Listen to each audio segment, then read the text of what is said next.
Hello and welcome.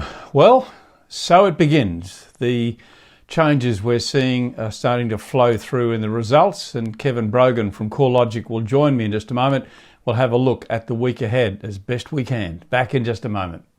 Outsourcing will dramatically improve your productivity and profitability. Sure Agents have created a staffing solution to provide great staff who can perform duties in property management, sales, marketing and administration, and at a fraction of the cost, giving you and the team more time to spend on the dollar productive tasks. With rising costs and slowing revenue, the focus must be on value for money. Check it out, sureagents.com. Joining me once again, Kevin Brogan from CoreLogic. Kevin, it is a trying time, isn't it? It's just before we bring up the final figures. How are you, my friend?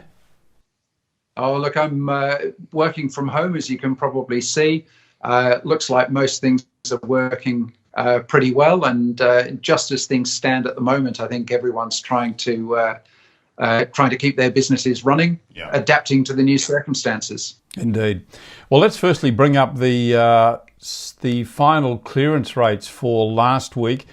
Just quickly running through those: Sydney 58.8%, Melbourne 58.4%, Brisbane 31%, Adelaide 53.8%, Perth 30%, Tasmania 30%, and Canberra 63.2%.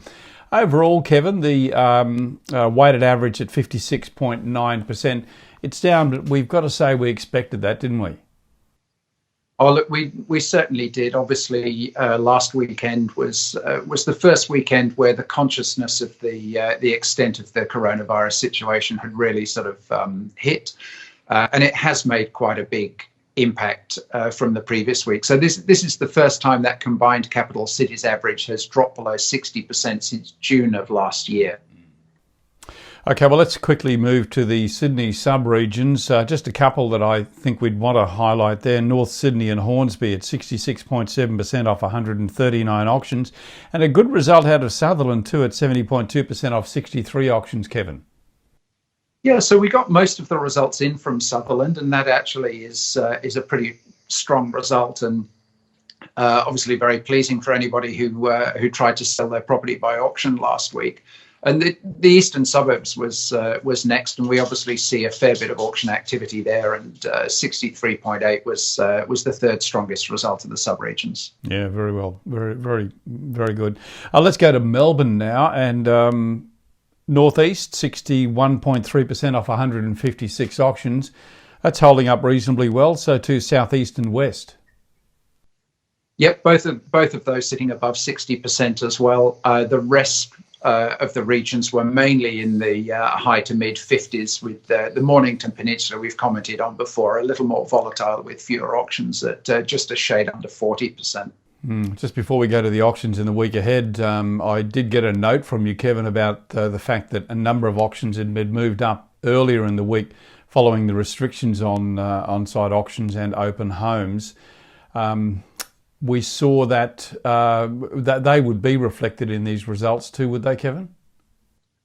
Yes. So the auctions that we're seeing for the coming week would include anything during the week and also at weekend. So yes, obviously, as you said, from midnight last night, on-site auctions in rooms on Wednesday. Yeah. Oh, sorry, I beg your pardon. Yes, were stopped.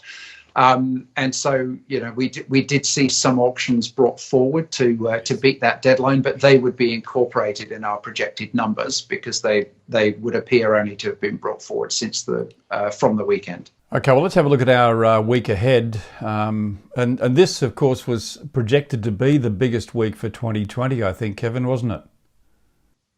Absolutely, over 3,000 auctions across the combined capital cities. And again, just to reinforce that the scheduling of these auctions occurred before the coronavirus situation had reached its current level of awareness.